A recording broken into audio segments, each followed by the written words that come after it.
नमस्ते मित्रों, कैसे हैं आप सभी। आशा करती हूँ आप सभी स्वस्थ और प्रसन्न होंगे, खूब मन लगाकर पढ़ रहे होंगे। तो चलिए आज हम देखने वाले हैं हिंदी के प्रमुख कवियों और लेखकों के उपनाम। ये हमेशा ही पेपरों में पूछे जाते हैं, इसलिए आप ये हमेशा याद करके ही रखिएगा, क्योंकि यहाँ से प्रश्न हमेशा बनता ही है। हिंदी साहित्य में तो अक्सर यहाँ से प्रश्न बनते ही हैं। तो चलिए देखते हैं। आदि कवि। आदि कवि किसे कहा जाता है? वाल्मीकि को। आदि कवि वाल्मीकि जी को कहा जाता है। अगला देखते हैं। अपभ्रंश का वाल्मीकि। अपभ्रंश का वाल्मीकि।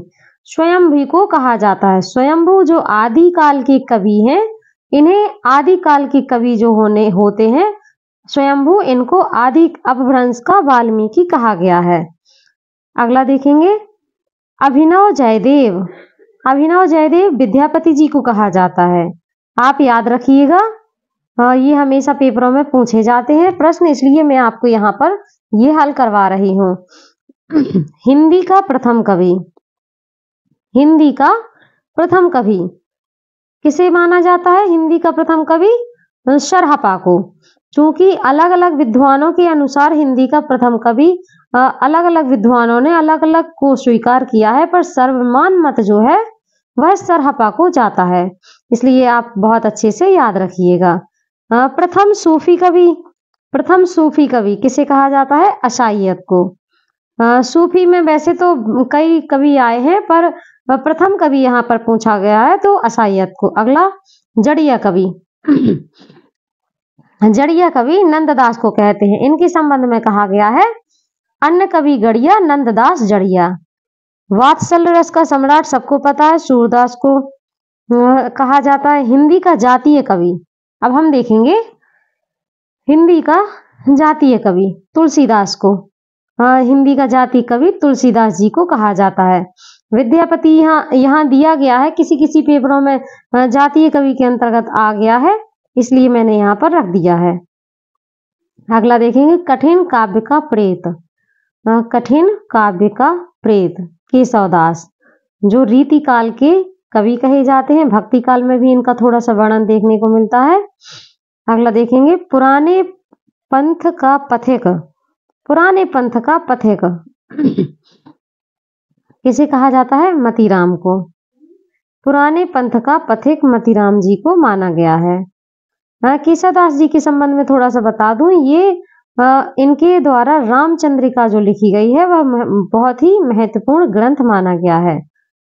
रामचंद्रिका रामचरितमानस के विपक्ष में लिखी थी इन्होंने। पुराने पंथ का पथिक हम जान ही चुके हैं कि मतीराम जी को कहा गया है। अब हमको देखना है अगला प्रश्न। प्रेम की पीर का कवि। प्रेम की पीर का कवि घनानंद को। घनानंद आपके रीति काल के कवि हैं। ये बहुत ही मोस्ट है, कई बार पेपरों में पूछा गया है, इसलिए आप लोग याद रखिएगा। अगला देखते हैं। हिंदी नवजागरण का अग्रदूत। हिंदी नवजागरण का अग्रदूत। नवजागरण शब्द जहां आ गया है वहां आपको याद रखना है भारतेंदु। किसको कहा गया है? हिंदी नवजागरण का कवि आपका कहा गया है भारतेंदु जी को।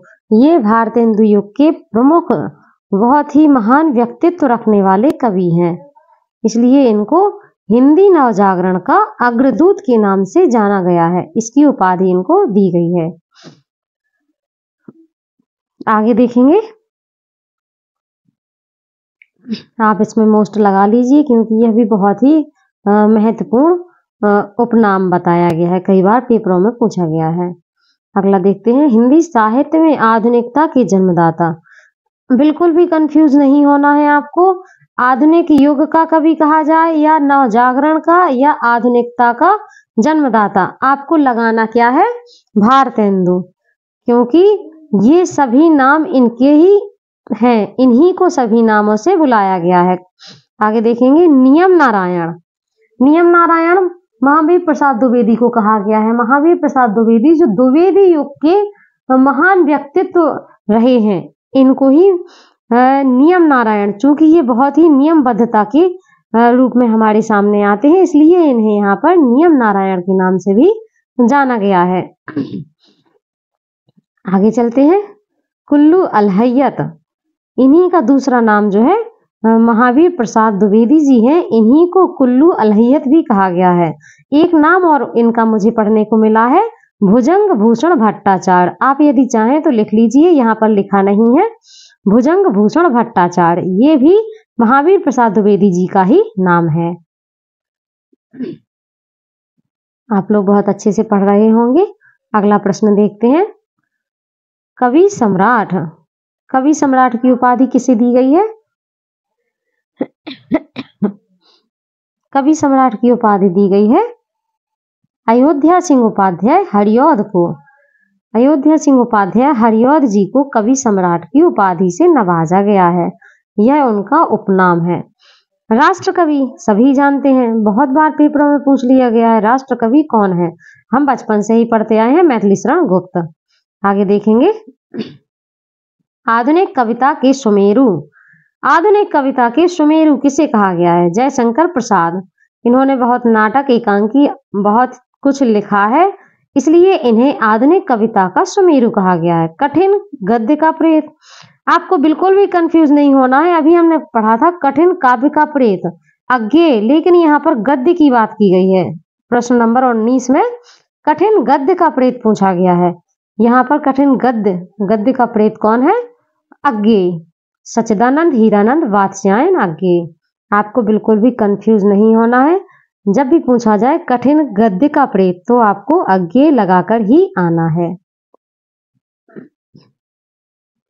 आगे देखेंगे। इसी में कवियों का कवि, कवियों का कवि किसे कहा गया है? शमशेर बहादुर सिंह को। शमशेर बहादुर सिंह को कवियों का कवि नाम से भी जाना गया है। बुंदेलखंड का चंद्रवरदाई, बुंदेलखंड का चंद्रवरदाई वृंदावन लाल वर्मा को कहा गया है। किसको? वृंदावन लाल वर्मा को। मुनि मार्ग के हिमायती, अगला प्रश्न है, मुनि मार्ग के हिमायती ये अपने दादाजी हैं रामचंद्र शुक्ल, जिनको हिंदी साहित्य में पितामह के नाम से भी जाना जाता है। इन्हीं को कहा गया है मुनि मार्ग के हिमायती। कौन है? रामचंद्र शुक्ल। आप लोग बहुत अच्छे से समझ रहे होंगे। स्वच्छंदतावादी आलोचक, अब यहाँ पर आया स्वच्छंदतावादी आलोचक कौन है? नंद दुलारे वाजपेयी। नंद दुलारे वाजपेयी जी को स्वच्छंदतावादी आलोचक के नाम से भी जाना गया है। आप लोग बहुत अच्छे से समझ रहे होंगे। यह क्लास बनाने में बहुत समय लग जाता है मित्रों, इसलिए आप लोग बहुत ही ध्यान से देखिएगा। रसवादी आलोचक, अभी आपसे पूछा गया स्वच्छंदतावादी आलोचक, तो स्वच्छंदतावादी आलोचक में आए हैं नंद दुलारे वाजपेयी। रसवादी आलोचक में आपके आते हैं नगेंद्र। मैथिल कोकिल, मैथिल कोकिल किसे कहा जाता है? विद्यापति को, क्योंकि इनकी पदावली जो है वो मैथिली भाषा में लिखी गई है।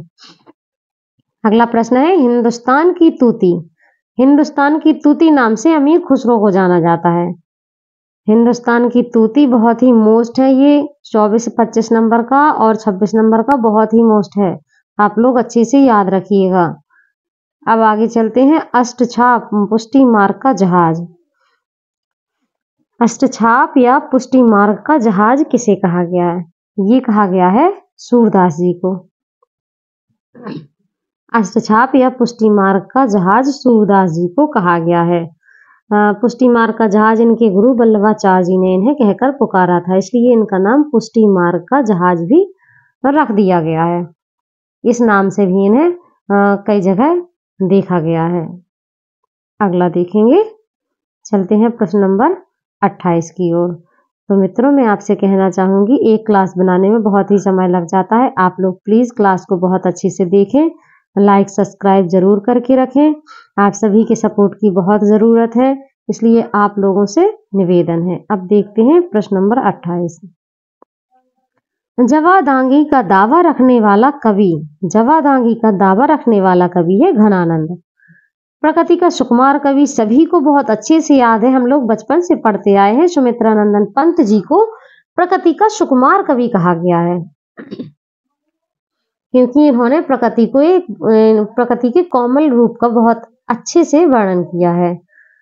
आधुनिक युग की मीरा, आधुनिक युग की मीरा नाम से महादेवी वर्मा जी को जाना जाता है। ये भी सभी से बन जाएगा, कई बार पेपरों में पूछा गया है। आगे देखते हैं, एक भारतीय आत्मा, माखनलाल चतुर्वेदी। एक भारतीय आत्मा, मैं जितने भी गोले लगाती जा रही हूँ मित्रों, आप लोग बहुत अच्छे से इनको याद कर लें, कई बार पेपरों में यहाँ से प्रश्न आ चुके हैं। अगला प्रश्न है, कलम का जादूगर। कलम का जादूगर किसे कहा गया है? राम वृक्ष बैनीपुरी। कौन है ये? कलम का जादूगर राम वृक्ष बैनीपुरी। ये भी मोस्ट प्रश्न है। अगला देखेंगे, कलम का सिपाही। अभी हमने पढ़ा कलम का जादूगर राम वृक्ष बैनीपुरी को कहा गया, लेकिन यदि आ जाए कलम का सिपाही, तो कलम का जादूगर या कलम का सिपाही किसे कहा गया है? प्रेमचंद। भारत का मैक्सिम गोर्की, ये भी भारत का मैक्सिम गोर्की भी प्रेमचंद जी को कहा गया है। अगला प्रश्न है, गद्य काव्य का लेखक। गद्य काव्य का लेखक वियोगी हरि। आधुनिक कबीर, आधुनिक युग का कबीर आ जाए या फिर आधुनिक कबीर आ जाए, आपको प्रश्न में लगाना है नागार्जुन। वाणी का डिक्टेटर कबीरदास जी को, वाणी का डिक्टेटर कबीरदास जी को कहा गया है। किसने कहा है? प्रश्न आ जाए तो ये कहा है हजारी प्रसाद द्विवेदी ने। फैंटेसी का कवि मुक्तिबोध को कहा गया है, और नाथ संप्रदाय के प्रवर्तक सभी जानते हैं गोरक्षनाथ हैं, गोरखनाथ, जिनको गोरक्षपाक के नाम से भी जाना जाता है। आगे चलते हैं मित्रों, आधुनिक युग के चारण कवि। आधुनिक युग के चारण कवि किसको कहा गया है? यह देखेंगे। इसके पहले मैं आप सभी से कहना चाहूंगी कि मेरी वीडियो को आप लोग बहुत ध्यान से देखिएगा, इसको चैनल को लाइक सब्सक्राइब जरूर करके रखिएगा। यह बहुत ही आप लोगों के लिए बहुत ही उपयोगी क्लास है। चलते हैं, आधुनिक युग के चारण कवि दिनकर जी, और आधुनिक युग के कबीर नागार्जुन। आधुनिक युग के गोरखनाथ, गोरखनाथ कौन है? आधुनिक युग के निराला। आधुनिक युग का गोरखनाथ निराला को कहा गया। और संस्कृत के क्लासिकल पंडित कौन है? यदि प्रश्न आ जाए कि संस्कृत के क्लासिकल पंडित कौन है, तो वह है विद्यापति। विद्यापति जी को कहा गया है। हिंदी साहित्य जगत में, हिंदी साहित्य जगत में कौन है? मैथिली शरण गुप्त। आगे चलते हैं, हिंदी साहित्य जगत के दादा, हिंदी साहित्य जगत के दद्दा जिसको कहा गया है, माखनलाल चतुर्वेदी।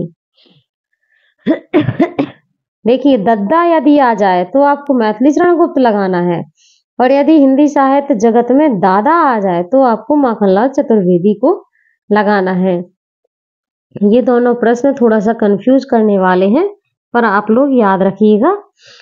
आग व राग के कवि, अब देखिएगा, आग व राग के कवि कहा गया है दिनकर जी को।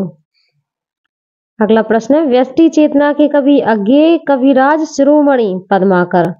व्यष्टि चेतना के कवि अज्ञेय कविराज शिरोमणि पद्माकर। और प्रेम की पीर का कवि घनानंद। प्रेम की पीर का कवि घनानंद। ब्रजभाषा का भूषण, यदि प्रश्न आ जाए ब्रजभाषा का भूषण, तो आपको भूषण देखकर कवि भूषण बिल्कुल भी नहीं लगाना है, क्योंकि यहाँ पर प्रश्न पूछा गया है ब्रजभाषा का भूषण। तो आपको आज के लिए इतना ही मित्रों, आज के लिए इतना ही। आप सभी लोग चैनल को लाइक सब्सक्राइब जरूर करके रखें। मिलते हैं अगली क्लास में शाम 5 बजे। यह क्लास प्रतिदिन लगाई जाती है। जो भी आपको यहाँ पर हिंदी से संबंधित कुछ भी पढ़ना है तो आप जुड़े रहिएगा साहित्य का सफर चैनल। जय हिंद, जय भारत, धन्यवाद। आज की यह क्लास आप सभी को कैसी लगी मुझे कमेंट बॉक्स में कमेंट करके जरूर बताइएगा। सभी से निवेदन कि आप मेरे चैनल को सब्सक्राइब करके जरूर रखें, और अभी मुझे आप सभी के सपोर्ट की बहुत अधिक आवश्यकता है, इसलिए आप सभी से कहना चाहूंगी कि यदि आपको मेरा पढ़ाना अच्छा लगता है तो अपने मित्रों में मेरी प्रत्येक क्लासेस को आप शेयर कर सकते हैं, इससे मुझे बहुत ही मदद मिलेगी। आज के लिए इतना ही। जय हिंद, जय भारत। मिलते हैं कल की क्लास में शाम 5 बजे। तो धन्यवाद।